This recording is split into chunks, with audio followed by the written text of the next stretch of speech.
Hello and welcome to Single Payer Radio. I'm Paul Hoppy, broadcasting from the Habron Building in Louisville on the WFMP 106.5 Forward Radio Community Network. Our programs air every Monday at 2 p.m., Tuesday at 7 a.m., and Wednesday at 11 a.m. And we also stream our show on SoundCloud. We produce this program because we believe healthcare is a human right. We advocate for a national, not-for-profit, publicly funded, single-payer healthcare system that works for everyone. The views and opinions expressed on our show are those of the speakers and not the station. Our station relies on volunteers like myself and your ideas and donations to keep us on the air. And now I'll let Kay Tillow, the chairperson of Kentuckians for Single-Payer Healthcare, get us started. Kay? My name is Kay Tillow, and you're listening to Single Payer Radio, a program produced by Kentuckians for Single Payer Healthcare. I'm going to let the people that are here with me today introduce themselves before we get started. Paul? Hi, I'm Paul Hoppy, and I live in Louisville, and I've been with Single Payer Healthcare for about 4 years now. And Harriet? Hi, I'm Harriet Seiler, and I've been a member of Kentuckians for Single Payer since 2004. That's an awfully long time. And I'm originally Canadian, but I've been in the United States many, many decades. Thanks. Hamza? Hi, I'm Hamza. I'm a second-year medical student at the University of Louisville. I'm one of the newer members of this group, to which I found after connecting with, or after becoming a 2024 Physicians for National Health Summer intern. And Evan? Hi, I'm Evan. I'm a second-year medical student at KICOM in Pikeville, and I've been a part of Single Payer Healthcare for about 5 months now. And now I'm going to turn this over to Steve Katz, who will introduce himself and then introduce our guest for the program. Okay, Kay, I'm Steve Katz, as you said. I live in Lexington, and I've been in this group for, I guess, about the same term as Paul has, about 4 years now. But our special guest is Lexington's Vice Mayor, Dan Wu, who shocked me. I was watching the proceedings on Lex TV on my computer about a month ago when the city council, which Vice Mayor Wu presides over, was discussing how to allocate the fund balance. To cut through the red tape, so to speak, the fund balance is basically leftover money at the end of the year, and all the different council members and the mayor make proposals on how to spend it, and they all vote to see who gets the money. Well, I'm associated with another nonprofit that was hoping to get a little something from the fund balance, but Vice Mayor Dan Wu made a presentation proposing that the city spend $1 million from the fund balance to buy $100 million worth of medical debt owed by Lexingtonians. And I was just so impressed. I mentioned it to this group at our last meeting, and everybody else was impressed too. So, Dan, can you tell us what raised your concern about medical debt? What prompted you to take this action? Well, first, thank you all for having me. I'm always excited to talk about this topic. It's been something that I've been working on in an official capacity for just about 2 years now. Medical debt, I think, has been on my mind, just like pretty much everybody else that has to deal with our terrible, health insurance system that we have in this country. Harriet, I don't know how you can stand it being here when you're coming from a place like Canada that doesn't have these kind of problems. But this particular issue, the idea of relieving medical debt, came to my attention when my friend Rona Roberts sent me an email. Rona just happens to be the wife of our former outgoing Vice Mayor, Steve Kay. So she's been a friend, and she would send me articles regularly just about this and that, things happening in different cities, kind of fun ideas. And she sent me an article about, and I can't remember what city it was, but it was a city or county, probably like Cook County or in the Chicago area, Illinois, um, that was using ARPA dollars to relieve medical debt. Now, I had known for a while that um, on the secondary market, debt collectors can buy medical debt from hospital systems for about 100 to 1 on their money and then try to continue collecting that debt from patients. This organization called Undue Medical Debt, they used to be called RIP Medical Debt, they were basically started about 10 years ago by a couple of former medical debt collectors. And I'm guessing that maybe one day they woke up and realized that they were the bad guys and decided to use their resources and their know-how for good and created this nonprofit. And so for the 10 years now, they have been basically buying up medical debt using donor funds.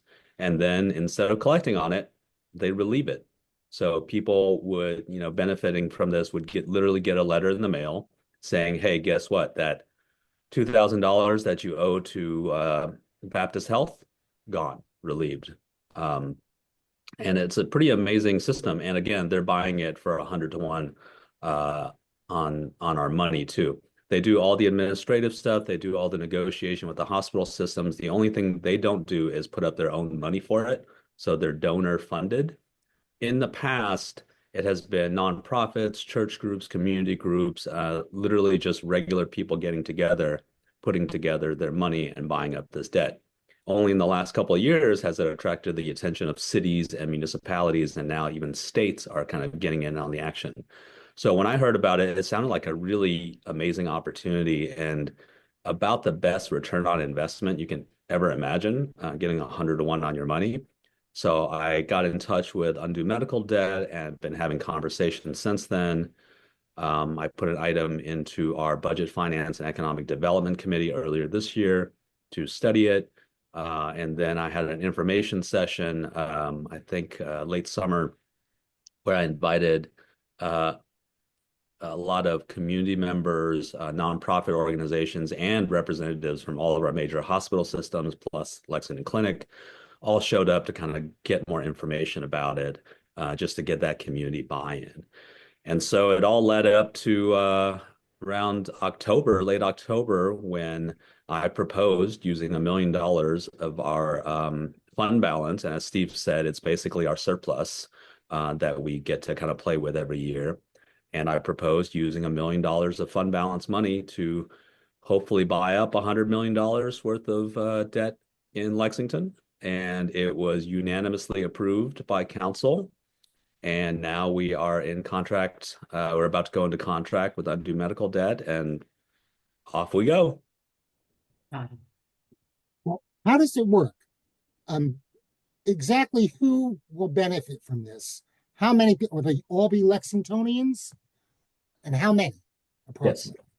So the way Undue Medical Debt works is the only two real qualifications you have to be eligible is you have to earn within 400% of the poverty level, or or have your medical debt be more than 5% of your annual income. And that's really it. You don't have to apply. So people don't even have to know about this program to benefit from it. In our case, because we're using Fayette County money, it will only apply to Fayette County residents.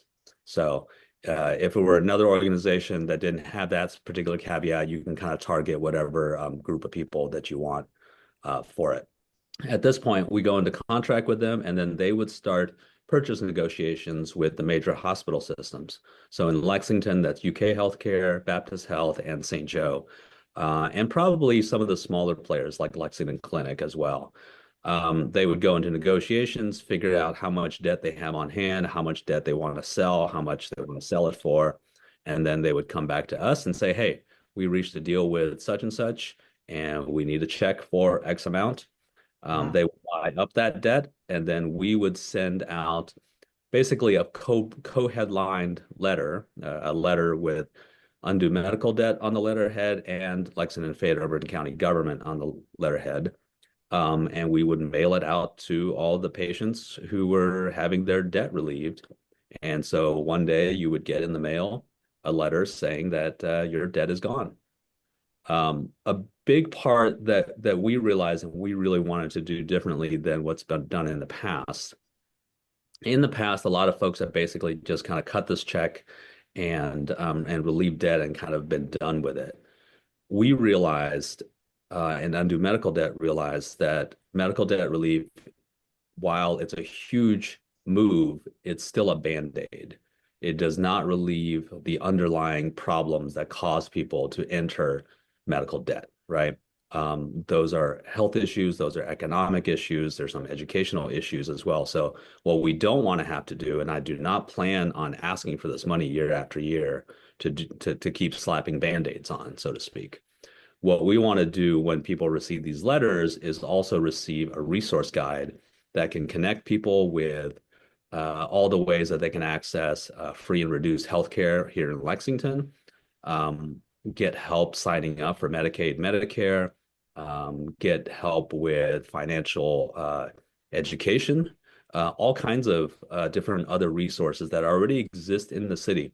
We don't have to reinvent anything. All these organizations already exist, all these programs already exist. What we want to do is kind of be a one-stop place to kind of point everybody to all these resources. And hopefully, I know we won't be able to get everybody, but hopefully keep some of these folks out of getting into medical debt in the future. Dan, do you have any good idea as to how much what is the total of medical debt in Fayette County? Yeah, so that $1 million was based on their ballpark estimate. So they're basing it on demographic information and kind of making a guesstimate at it. So we're looking at ballpark for affecting 40,000 Fayette County residents. Now that's 40,000 out of 325,000. That's 1 out of every 8 residents in Lexington could be potentially affected by this. And that $1 million will buy us over $100 million in debt. So I think it averaged out to be somewhere around $2,500 per person, give or take. And we won't know the exact numbers until we actually buy this debt. I saw on the Kaiser Family Foundation's website, they had a study that showed that 12% of all Kentuckians owe medical debt, which is more than the population of Lexington. It's more than 400,000 Kentuckians owe medical debt. Yeah. And I'm guessing too, like part of what they're collecting on is the less active medical debt. So if you just got a medical procedure last month and people hospitals started collecting on you, you wouldn't be in the numbers that we're talking about. We're buying up older uncollected debt. And I read another statistic recently too that 60% of all debt held by Americans is medical debt. Like more than credit card debt, student debt, every other debt combined. Actually, I read 70%, but I suppose it's in that same ballpark. And I have to point out that this is unique to the United States of America. There's no place else in the world that even knows what medical debt is. That's right. Harriet? Well, this is Harriet, and it's true, having been born and raised in Canada and with lots of families still there, medical debt is something no Canadian. Now, they might have some old dental bills, and for a while there were some pharma problems, but the Canadians are even planning now to cover those things. However, this was hard for me to understand because I don't do economics very well. And as Steve said, he was astounded that the council and I guess the people of Lexington said, this is fine. Did you get any of those people who they're around who say, well, those people should have paid their bills. And why are we helping people? They need to get out there and work and pay their bills. Did you get any of that sort of response? Honestly, I didn't really face as much pushback as I expected. The main pushback that I got from folks we're the kind of the same folks that always just, if you want to spend money on X, they're always asking, why didn't you spend it on Y? When we put money into a parks program, then people will say, well, we have homeless people. Why are you spending money on parks? And, for us, it's not an either or. Our funding goes to all kinds of different parts of our community. So we got a little bit of kind of general pushback of why this instead of that. But I think most people maybe have a fundamental understanding that nobody chooses to have medical debt. Right. Like when you put money on a credit card, you're going to owe it, and you choose to owe it. It's a choice for, and I'll say this, like there are some people for sure that can't make ends meet, and they end up putting expenses on credit cards just to get by. So it's not fully by choice, but literally nobody says, I'm going to go into debt for this medical procedure. Very often it's people who don't have insurance at all. And a lot of it is people with insurance, but you hit your deductibles and you start going out of pocket. So it's not just the uninsured. So I think it hits differently for a lot of people. It's not the same kind of discussion that you would have around credit card debt or even student debt, right? So I think people seem to understand that. So I was prepared for more pushback than I actually got, which is pretty great. That's great. I've just read an article from MedPage that said 1 in 3 of people who are on Medicare have difficulty in paying their bills. So even with our best plan, which is publicly funded Medicare, that's pretty covers everybody, the deductibles and the gaps and the lack of coverage and the co-payments are causing people misery. And one of the worst things about it is when people have debt, they avoid going to the doctor or to the ER, et cetera. So we're seeing, in addition to the problem of the debt, we're going to see people get sicker and deny themselves care, which is so tragic that it's incredible. It's basically a vicious cycle at that point, right? It's people not going in for preventative and regular sort of maintenance care. And then these are the folks who go to the ER kind of as their general practitioner, and rack up these huge debts because of it. And ultimately, they're not resolving their underlying health issues, right? They're getting Band-Aids slapped on them, metaphorically, when they go. And people wait until the very, very, until their situation is really, really bad. And of course, those solutions are, not the best solutions, and they're not going to solve those underlying problems. So it is this vicious cycle. And as long as health insurance in this country is a for-profit business, I don't know that we get out of that death spiral. I wanted to ask a bit about just like, are there other potential benefits, from just relieving debt? Might be a little bit related to what Kay was just mentioning, but like relieving debt by itself for those people that need it will, as a ray of hope for them. I wonder if there's any other benefits that you think will come from this. Yeah, as Kay said, certainly the health benefit that if people would be more encouraged to go and seek health care. It will relieve people's pocketbooks, those that are still trying to pay this off a little bit at a time. I mean, I know plenty of people who make regular payments to their medical debt, and their medical debt continues to grow because their payment is less than the interest that they're accruing on it. So they're just, they're digging, but the hole just keeps getting, bigger and bigger.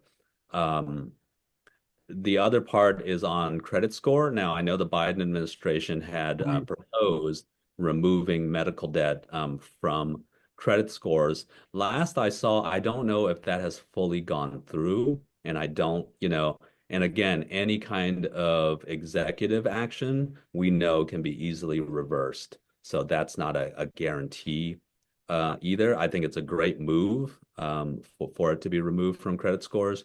But if it doesn't happen, it means that this kind of medical debt relief is still really important. Just today, I actually did some research on that because to tie in with this radio program, and to answer your question, no, I don't think anything's went through on it. And I also looked at all the pending legislation that's out there right now, and every bill that's been submitted is stuck in a committee somewhere. It's never going to see the light of day. So, I mean, the work that you guys are doing is tremendous, and I applaud you for it. Right. It's heartbreaking to me the way people have to deal with this medical debt. Yeah, and from my perspective too, and I think about this a lot with my work in general as a city council member. We don't have the power and wherewithal to effectuate change on the federal level. We don't have the power to effectuate change on the state level. Federal level are not things we want to be happening, are not things that we support, right? So we're always looking for these little nooks and crannies and spaces of what can we do. If we can't change from our seat, if we can't change the healthcare and the insurance, industry writ large, what can we do on the local level that doesn't violate a state law? That is something that's feasible for us in terms of funding.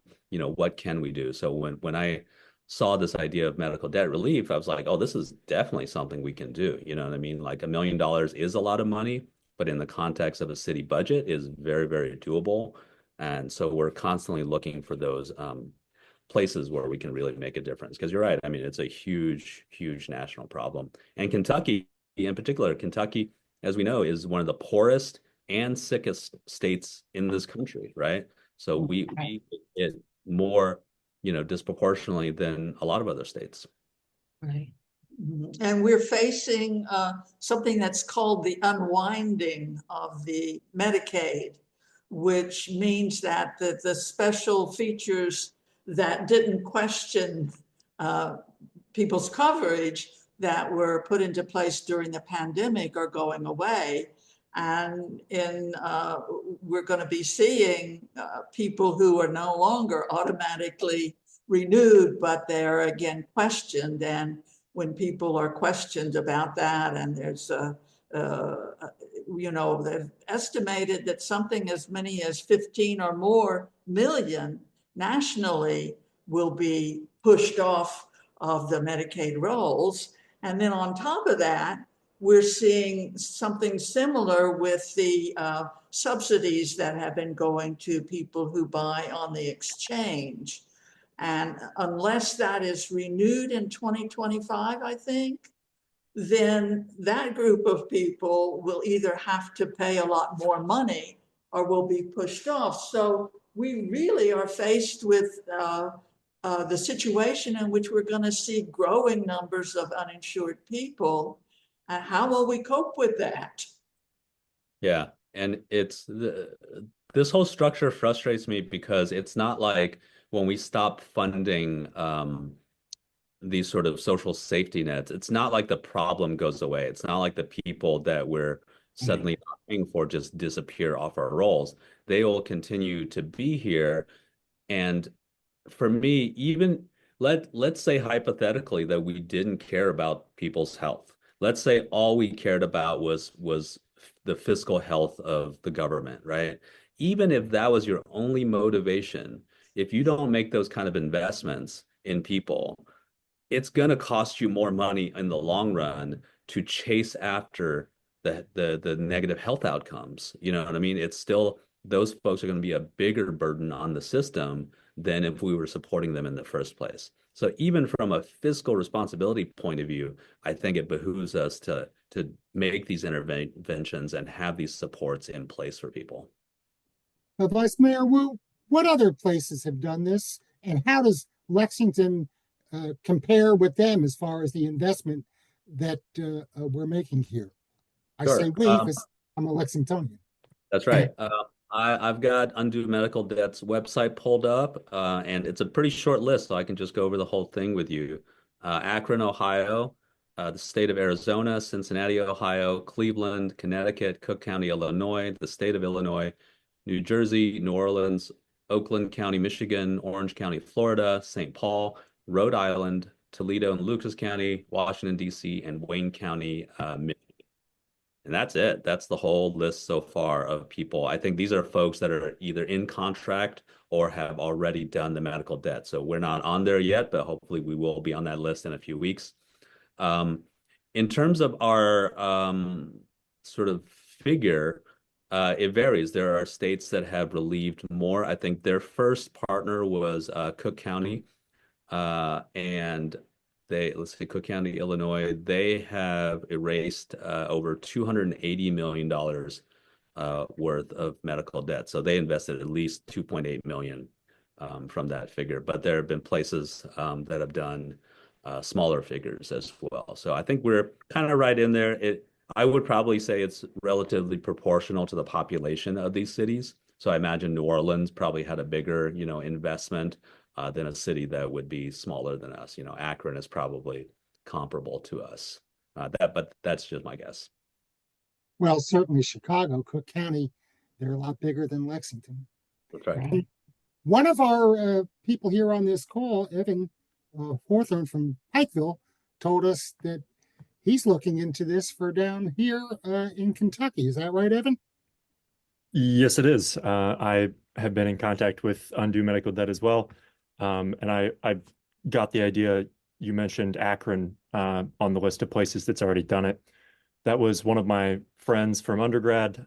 He was a medical student at Neomed in Akron, and he kind of spearheaded their whole project. And so I got the idea from him, and I have been trying to work on it for at least Pikeville, Pike County, and potentially maybe Floyd County as well. But so yeah, I guess Harriet kind of already asked, but you didn't face that much pushback theoretically. If you had, how would you have gone about navigating that? And also, did you use ARPA funds? Right. So a lot of the municipalities and city governments started using ARPA funds with undue medical debt about 2 years ago, 2021, 22. Do you mind explaining what ARPA funds are? American Rescue Plan Act. Okay. Basically Thanks. the COVID rescue money that we all Right. got. Okay, thanks. Yeah, I think Lexington got $120 million in ARPA funds. When the ARPA funds came down, they gave you a limited amount of time to allocate it and a limited amount of time to use it. So I think the allocations had to be done. I think the end of this year, we got all of our stuff done pretty early, and all the money had to be used up. I want to say end of 2026, something like that. So for us, we were actually going to fund it out of the general fund. We just happened to, with an amendment made by one of my colleagues, we're actually using interest money from ARPA to pay for this. And that interest money, because it's our money and not ARPA money, we can spend it in whatever way we like and take as long as we want to with it. So we don't have the ARPA restrictions. So for all intents and purposes, we're using our own general fund money for it. It's not tied to ARPA. In terms of pushback, I would argue on a couple of different ways. I would argue on the investment angle of like, this is money that we're gonna kind of put up front to solve a problem instead of letting a problem exacerbate and kind of become a bigger financial burden on us. And B, argue the return on investment part of it. You can't get better than 100 to 1 on your money in almost anything you do. If this program were a 10 to 1 on your money, if this program would have required the city to put in $10 million, it would have been a harder sell for me. I think it would have been a harder pitch to make because, we're required to balance our budget. So it's a zero-sum game. If you take money from something, if you spend money on something, you have to take it from something else. But for us, $1 million to relieve $100 million in debt was kind of a no-brainer. And again, on the health outcomes part of it, we in Lexington have 3 major hospital systems. Baptist Health just built a new facility out in Hamburg, and UK Health is about to build another facility right across the street from them. So we are the absolute hub of healthcare in central Kentucky, right? People from surrounding counties are using our facilities, people in our own county. So how can we be a leader in healthcare and not lead on something like medical debt, right? How can we just be, relieving people's medical issues and still burdening them with all of this debt. So I wanted to ask you, Evan, have you talked to legislators in Pikeville? Have you talked to like council members or commission members? Briefly, I'm meeting with them this week to go more in depth. Yeah, but I have not fully fleshed out what the plan would look like. Did undue medical debt give you a ballpark estimate of how much debt there is in Pikeville? Yes, it was around 250,000. Okay, and 250 is the investment, and then multiply 100, or so $250,000 dollars in medical debt that they have access to in Pike County. oh wow, so that's so that's only 2,500 is the investment then? Because divide by 100. Am I Yes. doing the math right there? It seemed pretty small to me as well, Oh, wow. which is why I considered opening up surrounding counties, because that seems like a very doable thing. I was going to say, if all you have to do is raise $2,500, I mean, I think you can do a GoFundMe at that point, and get to it. And so, yeah, it's such an interesting like issue of scale, right? So I think that amount of money, it'd be hard for me to think of people who would argue against spending, a few $1,000s to relieve that much debt for, at least several hundred, local residents. I don't want to speak for the treasurer of Kentuckians for single payer healthcare, but we could even write a check for that. Right? Yeah. So Cute. that's part of what we've been thinking about too, for future moves too, is to get in touch with folks like Bluegrass Community Foundation and other charitable organizations to potentially help and expand this work a little bit.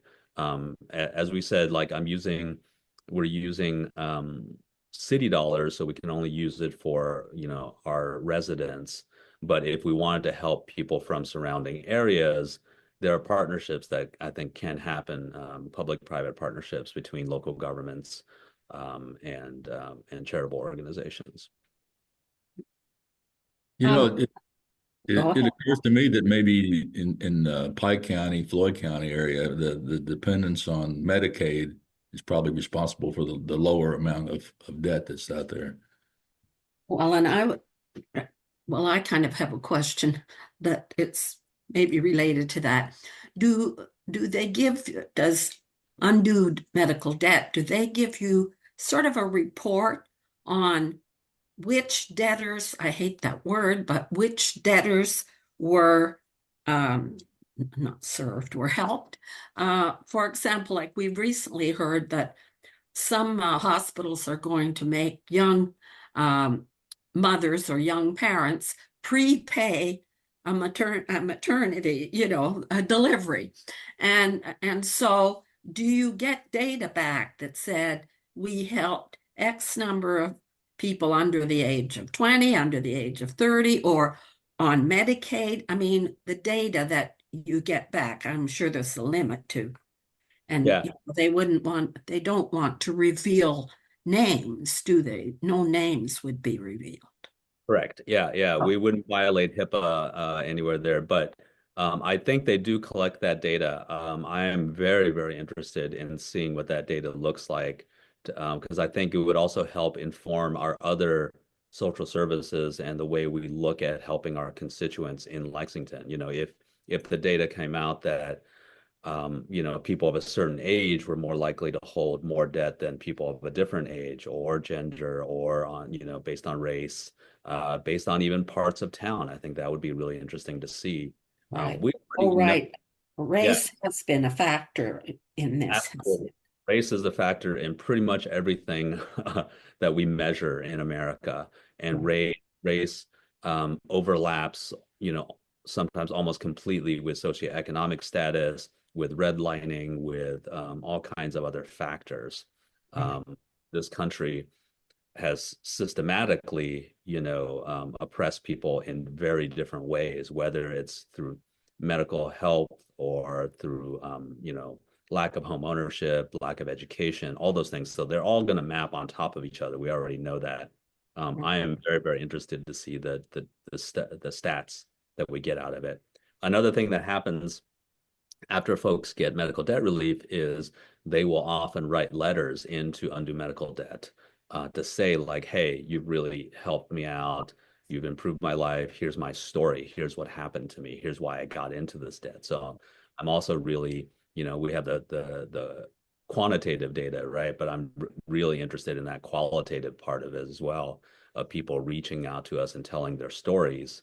I would love to kind of talk to some of these folks, the folks who would be willing to speak publicly about it and kind of come and tell their stories a little bit, and for us to get a better sense of like who our residents are, who our most marginalized and challenged residents are.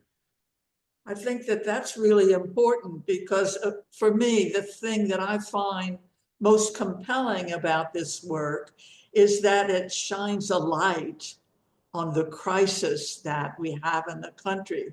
For those people who are healthy and are not going through any of this, may not be aware how many of our fellow citizens are exposed to a crisis that threatens their economic ability to sustain themselves as well as their health and even their lives. I mean, it's estimated that we lose 68,000 people a year from things that they didn't need to die from, that we could have solved, but they did not get the care because either they were uninsured or underinsured, or for some reason this system did not pick that up and take that. So I think, airing for the nation the crisis that we face in healthcare is really important. So we appreciate that you're doing that. I would like to raise another issue that's really, really important to us, and that is that our hope is to propel the nation forward to enact a national single-payer system that would cover everyone in the crisis. And there are 4 areas of our state that have taken that position. One was Louisville Metro Council a number of years ago, probably back in 2007, I think, or something. And Morehead City and Vico, beautiful little Vico in Floyd County, I think it is, and Boyd County. All of those cities have taken the position of calling on their congressional representatives to support an improved Medicare for all, a national single payer plan, as a way of trying to push ahead the country on doing something that will really solve the problem. What do you think of that idea of such resolutions? Yeah, I personally obviously very much support that idea. I think a lot of folks on council would as well. I'm sometimes skeptical about these sort of non-binding resolutions that cities put forth towards things that are out of their jurisdiction, or you know what I mean, that we're trying to potentially push the needle or impact federal legislation on. So I'm certainly not opposed to it. I don't know at what critical mass it would require for our federal legislators to take action, and I don't know that it's a big stack of resolutions from different cities from all over the country. Or you know what? Maybe we can try campaign finance reform. That might be something that could really get us there too. But to your point, Kay, about the idea of shining a light on all the issues with this current system we have now. I mean, the recent event of that healthcare CEO being killed in New York City has really raised this conversation to a national level. And Wow. 2-1, every single person seems to have some sort of health insurance or healthcare nightmare story to tell. And that tells you that, none of these issues are anomalous, that these are widespread systemic issues. People often like to say systems like this are broken. They're working perfectly. these systems are working as designed. As designed for the profiteers, right? Absolutely right. Absolutely right. Otherwise, we would not have this universal sort of outpouring of stories and of this frustration with this system. So again, I go back to the idea of like, what can I do as a local lawmaker in a city that it's very hard for me to impact that from a systemic level. So what is it that we can do to make lives better for our residents? And we just all kind of doing what we can. Good job. Good job. I guess when I have this conversation with local lawmakers, I always remind them, especially a fellow like you, that someday you may find yourself at a different level. Why would you hope that for me, Paul? No, thank you. I, No. I don't hope it for you, but I hope it for the benefit of everybody else, that the good work that you could do. No, I appreciate that.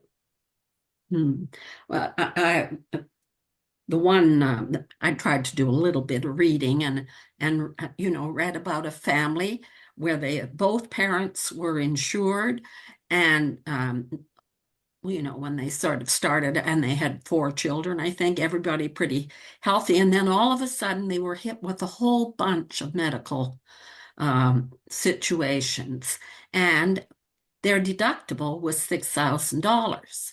And it was the deductible that put them into medical debt. And, for people used to paying their bills, just having that albatross hanging over their neck. Well, anyway, you're doing wonderful work.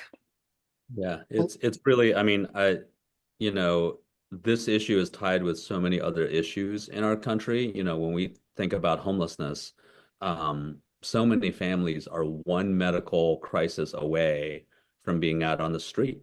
You know what I mean? When they hit these deductibles and suddenly have to pay tens of thousands of dollars out of pocket, like a lot of Americans don't have a reserve of cash waiting for emergencies. You know what I mean? Everybody is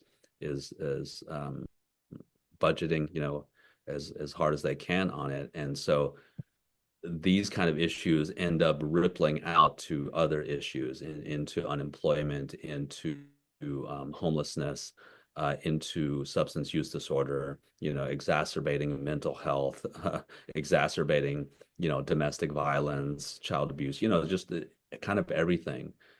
So if we can kind of intervene in any of these elements, even a little bit, I think we're trying to move the needle the other way.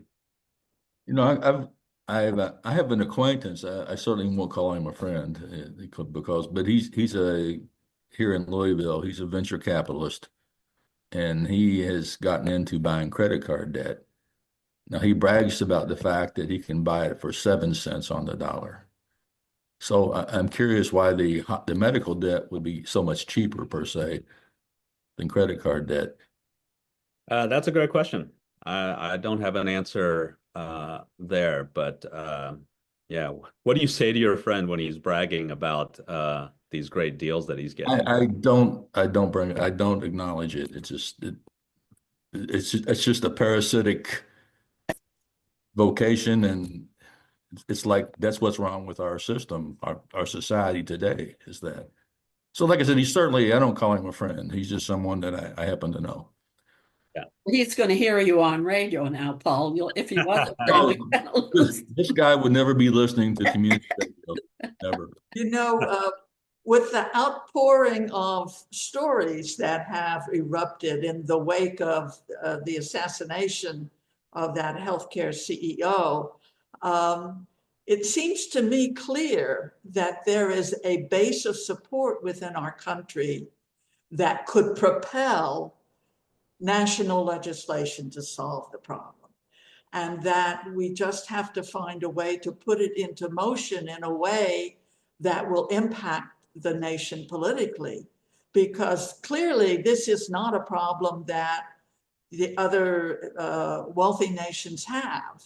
And I'd be interested in, do you think there's a way to do that? How do we propel that grassroots movement into something that changes what is politically possible? I'm going to say something that may sound very, very cynical. I'm hard pressed to think about changing minds of some of our decision makers and lawmakers. And my best tactic is to vote them out and bring in people that will. Right. That's why I ran for office, is to bring new ideas and new approaches to it. And so I think it's very hard to move entrenched politicians and lawmakers who have especially been there a long time, those with no term limits, those whose pockets are lined very deeply with these big corporate interests. I think very, very hard to move them because it's in their interest to keep the status quo.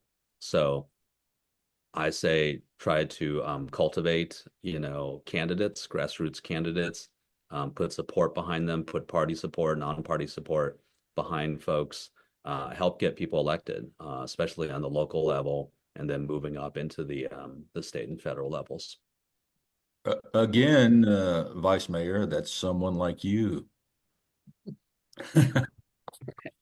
Um, we have to have hope. Kay worked she and her husband particularly very active in the civil rights movement, and did accomplish something. And I belong to the League of Women Voters, and eventually women got the vote. But it was a long, hard struggle. I mean, we forget about the women who went to jail, even, force-fed. But anyway, we have to keep fighting. We know we've got good people like you on our side. Now, this is really off the wall, but I do a Twitter for our group, but I don't know if people know I'm behind it, and every now and then Kay posts on it too. But lately I've put a couple of, at Elon Musk and at Doge, DOGE, right? The Department of Government Efficiency. I mean, that new Commonwealth study that just came out, Mirror, Mirror on the Wall, that shows how really dreadful we are compared to all the other advanced nations. And if they're talking about making us more efficient, and then I've even posted the conservative economists who are with some George Mason University group called the Mercatus Group, who have said we would save billions within the next few decades if we switch to single payer. And the latest one is our own CBO. And what's that? Congressional Budget Office. Right. So, I mean, every now and then you have to do something that's kind of crazy and off the wall, but nobody expected the outcry that we've seen this past week. And apparently they have a suspect in custody right now. But, well, anyway, we have to keep getting the story out. And your story of taking action for your community is really to be applauded. And we thank Steve for bringing it to our attention. Yeah, and I really appreciate all the work and advocacy your group does as well. I'll say one thing, Harriet, in terms of when you talked about the CBO and conservative organizations looking at single payer as a way to save money and be efficient, I'm reminded of the fact that I have to remember to know who I'm talking to. If I'm talking to a particular person, I may say, hey, single payer healthcare is the right thing because you have to value people and you have to put people first and their health first. If I'm talking to a different type of person, I can talk about the fiscal savings and the fiscal responsibility of it. So you have to go to where people are on these issues. And I think the right ideas like single payer healthcare, there are so many different angles that you can sell it. And you just want to make sure you're selling the right part of that product, essentially, to the right person and not kind of barking up the wrong tree, so to speak. So I think they're just different tactics, but you have to know the person you're talking to, you have to know what motivates them to get them there. You're right. You have to know who your audience is. And Harriet, I think maybe it was the day after that terrible shooting in New York, I saw Elon Musk on Twitter putting out charts about how much waste there is in our healthcare system, allegedly healthcare system. My personal view is it's, as currently structured, more of a wealth transfer system than a healthcare system. But Vice Mayor Wu, when you get those testimonials of people whose lives were changed in a positive way, pass them on, because we like to shine the spotlight on them too, and perhaps amplify it if we can. Yeah, absolutely. I will. Hopefully too, when this stuff gets rolling, you will start to see newspaper articles and op-eds. I will be hitting the interview circuit and letting people know that this is happening. And hopefully we have a ripple effect. Hopefully we spend that entire $1 million, which means that'll clear up all the uncollected debt in Fayette County, and then all of our surrounding counties and neighbors and friends will see the positive effect that we're having, and we'll start fielding calls from Woodford and Jessamine and Scott County and everybody else, and all the way down to Pikeville. Right. Is this something that you would want to continue in future years, even though you said the money may not be there, in this large a sum, but at least in some capacity in the future?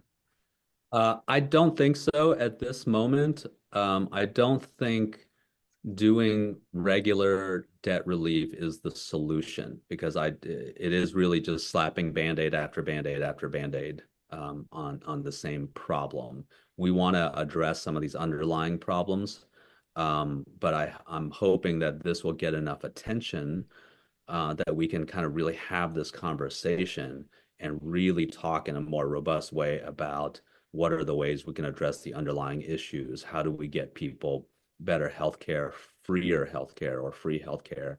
Some of the conversations I've had with people from these medical institutions, they've acknowledged that this system doesn't even work for them. They've acknowledged that they want to do things in a better way. So what that looks like, I'm not sure, but I would love to bring folks on board and have those deeper conversations with our big health partners to say, like, how do we continue to provide healthcare for people without demolishing their pocketbooks and their credit scores like this? I think there's a willingness to have these conversations now, which is great.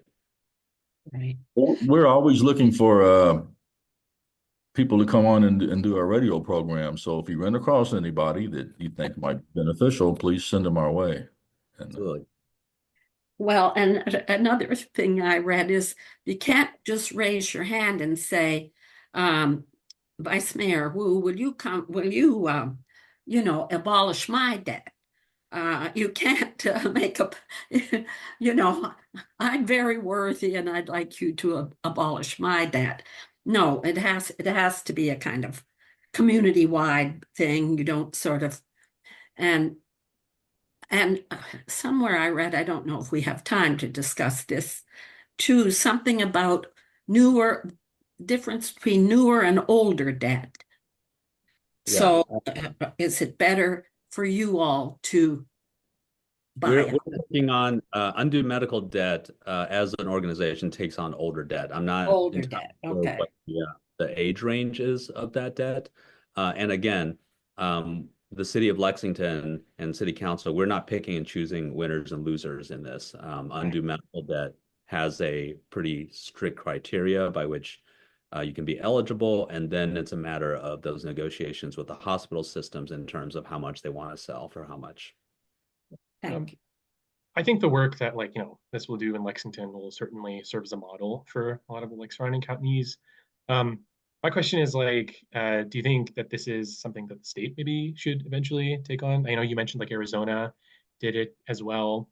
Yeah, but the second angle to this is also as you move up, is it, what is your magic wand that would be how do we get rid of the underlying problem? Is it really just a structural thing that requires the federal? Is there maybe something that the state could do so that you don't have to keep buying this medical debt? Yeah, I think state level participation would be great because otherwise it's really piecemeal. We have 120 counties in Kentucky. So to get everybody on board and not just the counties, but all the little municipalities and cities on board, it would be very, very patchwork. And then suddenly you're not reaping the benefits of somebody who lives 10 minutes away, right? Because your city didn't take it on. So if we can do it at the state level, I think it would be really, really fantastic. And the underlying solution, I mean, it's the name of your group, right? It's single payer healthcare. There really isn't everything else. Again, we go back to the Band-Aids analogy. Every other solution is really one form of a Band-Aid or a crutch or a brace or a cast. It doesn't address the underlying problem, which is the privatization, the profiteering of the healthcare system. That's really it. And until we get to that point, we are just slapping very well-intentioned band-aids on this problem. You know, we made a reference to Elon Musk making some statements recently, and what I heard, and I saw that same article, whatever it was on Musk, but you know, I'm thinking, yeah, he's gonna cut the waste out of our medical systems, and his idea or his solution will be Medicare Advantage for all.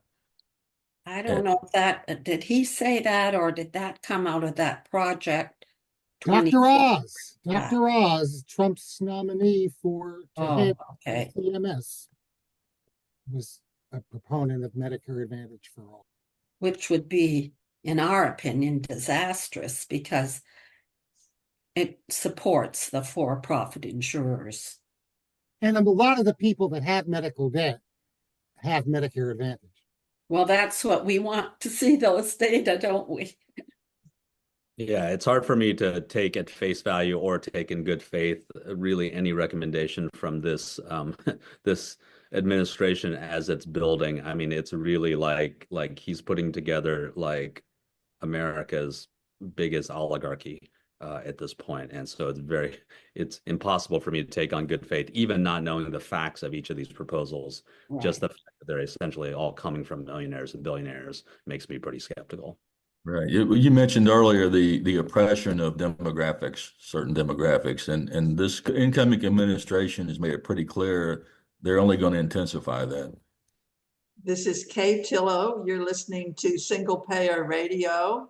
We have been having a discussion with Vice Mayor Dan Wu of Lexington, Kentucky, who has successfully gotten a resolution passed that will buy $100 million in medical debt and forgive the debts of 40,000 people in the Lexington area. And we thank you, Vice Mayor, for being with us. And we appreciate all who have participated in this program. Thank you for listening to today's program. This is Paul Hoppy wishing you a very good rest of your day.